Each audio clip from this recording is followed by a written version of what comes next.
pa akong ginawa masama sa inyo. There is Ang no daming ginawa personal mong masama sa Kaya nga, bayan. kaya nga, Mr. Chair, sagutin mo lang ako. Meron po ba akong ginawa masama sa inyo? Mr. Chair, it What is your already right to established. tell me that I'm gago? Because I am a citizen of What the is your Philippines, right to tell me I'm gago? Walang That is pakialam, ha? part of my freedom of speech, Mr. Oh, Chair. if I tell you right now, sasampaling kita. Freedom of speech yan. That's part of your freedom, Mr. Chair. Pag sinampal kita, hindi na freedom of speech yan. Of course, sir, it's overt Ay, hindi action na. already. Yes, Hindi sir. na, no? Yes, sir. Oo, ang galing. Mahusay ito. Hello mga kadonatics, kakapasok lang in recent TRICOM hearing patungkol sa mga fake news daw kuno ng mga Duterte vloggers. Sinupalpal si Abante ng isang YouTube vlogger. Kaloka at napasabi na lang si Abante ng ang galing mo pero may inis at dito makikita mo sa interview na to mga kadonatics kung gaano ka power tripping talaga tong si Abantot. Matakin mo ang pagsabi ng JAGO ay it's no longer a freedom of speech. That is actually an expression of disappointment that falls into a freedom of speech. Of course, that expression can legally put you into trouble to non-democratic countries like Vietnam, Russia, and China, Thailand. Pero we are in a democratic country. Ayaw niyong ma-address sa mga kagagawahan niyo, magsilbi kayo ng maayos. Mga kadonatics, panoorin natin yung video kasi nakakainis, nakakagalit, at the same time, nakakagaan ng loob in the way that this vlogger is answering question. Let's watch mga kadonatics. Tuloy ko na. I will continue. Okay, Yeah. Chairman Abante, please So, continue. Mr. Chair, thank you. Andito po pa si Miss Joey Cruz. Miss Joey Cruz, andito po ba? Yes, Mr. Chair. Okay, Asan Chairman. po siya? Asan po siya? Ayan. Oo. Gusto ko lang po alam nyo, sa totoo lang, marami po akong natatanggap na bashing eh. Hindi ko pinapansin. Hindi ko pinapansin yon. Katulad ni Kabayan, hindi ako naiinsulto, hindi ako nababagabag, hindi ko pinapansin, eh wala namang katotohanan yun eh. Ano? Kaya hindi ko pinapansin yan. Alright. Ngayon, Wait. Tingnan nyo ang susunod na mga episode dito. Hindi niya daw pinapansin, hindi siya nababagabag, or anything. Kasi wala daw katotohanan lahat. Pero, tingnan nyo, the way he reacted to her post na sa YouTube, it does not sound like he doesn't care about the people's opinion about him. Because, tingnan nyo, napaka-opposite sa sinabi niya na wala siyang pakialam. ang gusto ko lang pong sabihin kay Miss Joey Cruz, in one of your vlogs in YouTube, you directed this statement sa akin. No? Akin mismo. Unang-una, hindi naman kita kilala. Hindi naman kita kaaway. Alright? Wala naman akong ginawa masama sa'yo. Tama ba ako, Mr. Chair? Meron po ba akong ginawa masama sa inyo? There is Ang no daming ginawa personal mong masama sa Kaya nga, bayan. Mr. Chair, sagutin mo lang ako. Meron po ba akong ginawa masama sa inyo? No Meron ba, wala? None, Mr. Chair. Wala. Wala akong ginawa masama sa inyo, ha? Pinapatunayan nyo yan, ha? Ayun, ayun. Pangalawa, hindi nyo ako kilala. Tama ba, Miss Joey Cruz? You do not know me personally. Correct, Mr. Chair. And Mr. Chair, I do not even know Miss Joey Cruz personally. Am I right? Tanungin mo Correct, yung Mr. sarili Chair. mo. But, you made a statement against me. O ito, babasahin ko ha. O, ang sabi mo, ganito, kung Abante, paswelduhan ka ng taxpayer, gago. Tinawag mo akong tinawag mo akong gago. O, bakit? Ba't mo ginawa sa akin yun? Gusto mo ba akong umiyak ngayon sa'yo? Sabihin ko, ba't mo ginawa sa akin yun? Bakit mo ako tinawag na gago? Bakit po, Mr. Chair? Please, yes. Mr. Chair, and I think it is already established that we do not know each other personally. Ano po yung pakilakas nga po? Hello, Mr. Chair? Walang pakialam. Mr. Chair? Okay. I think it is already Dami mong established that we do not know each other personally. Therefore, the statement was said based in a not personal way, but it is an observation of Oh, yes, my reaction Mr. Chair, on meron ka the- pang salita. Your observation is that I'm gago? Is that your observation? This Walang pakialam, pertains ah. to the public function as I perceive it, Mr. Chair. No, you're public what? Public action, Public Mr. Chair. action. So you mean that is the public that is actually telling me that I'm gago? Yes! No, Or is Mr. it Chair, you? the statement Let me came ask from- you, It's the Mr. public. Chair, is it you? Yes, Mr. Chair. So you were the one that said All of that, us. right? Yes, it's the public. Majority of us, sinasabihan kang gago. Sorry for the word. He definitely deserve it, mga kadonatics. She's just an instrument or a channel to our voices. Because, most of the time our voices are not heard. We have this kind of vlogger na walang takot talaga magsalita. We are here also to say na wala kang kwenta, abantot ka. Let's go. Correct, Mr. Chair. Ayun. Pero hindi mo ko kilala. Wala akong ginawa masama sa'yo. Yes, Mr. Chair. What is your already right to established. tell me that I'm gago? Because I am a citizen of What the is your Philippines. right to tell me I'm gago?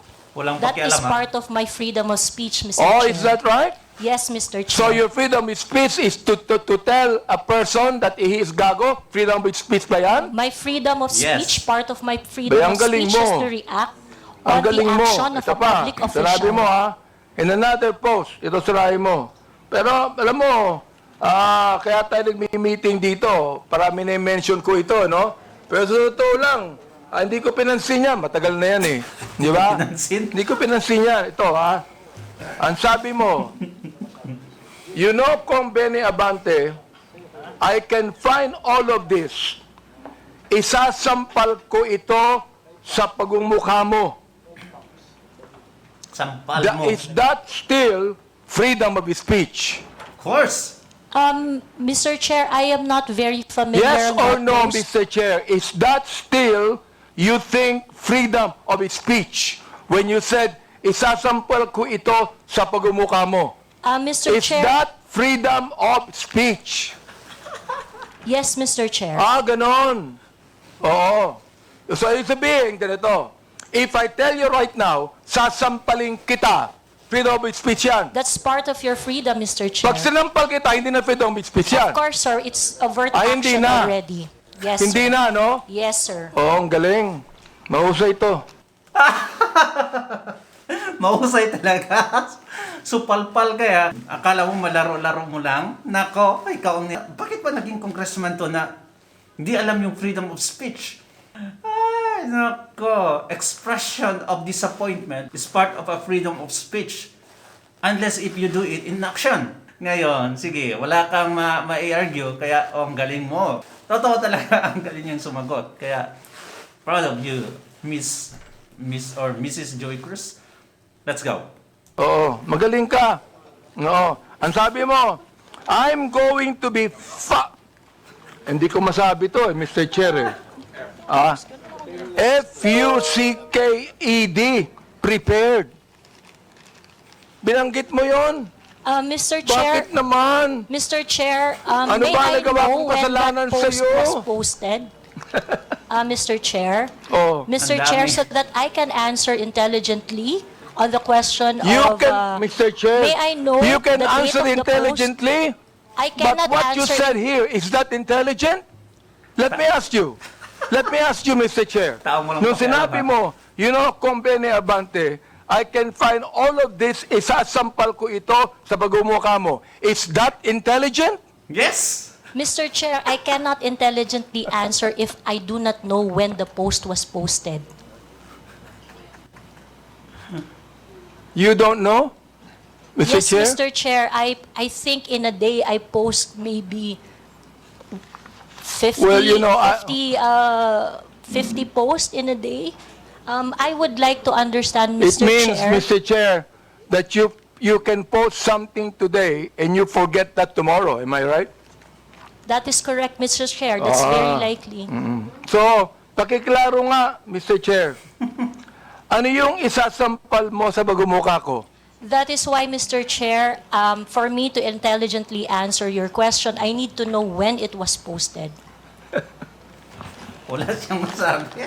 Well, We are going to get the date when this was said. Thank you, Mr. You would Chair. be able to know. Thank you. Baka gawa Kaya, lang niya, bantot yan. pinapakonfirm ko lang yung statement na yan eh. Ibig sabihin, do you believe, hindi ko na sabihin ang freedom of speech. Do you believe that this falls under protected speech?